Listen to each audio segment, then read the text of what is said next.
চলমান কোটা আন্দোলন ইস্যুতে আদালতের আদেশ না মেনে আইনশৃঙ্খলা ভঙ্গ করলে তার শক্ত হাতে দমন করা হবে বলে জানিয়েছেন ডিএমপি কমিশনার হাবিবুর রহমান। সকালে পবিত্র আশুরা উদযাপন ও তাজিয়া মিছিল উপলক্ষে হুসাইনি দালাল ইমামবাড়া পরিদর্শন শেষে এই হুঁশিয়ারি দেন তিনি।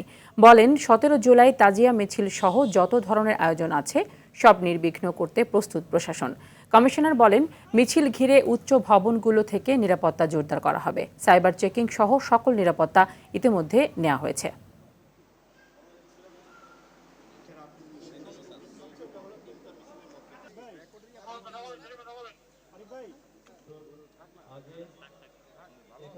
চলমান যে কোটা আন্দোলনের বিষয় সেটি একটি কোর্টের বিষয়, সুতরাং মহামান্য আদালত যে আদেশ দেবেন সেই আদেশের প্রতি শ্রদ্ধাশীল থাকা এবং সেটি মেনে নেওয়া প্রতিটি নাগরিকের একান্ত কর্তব্য এবং সেটি আদালতের নিয়ম মানতে আমরা বাধ্য।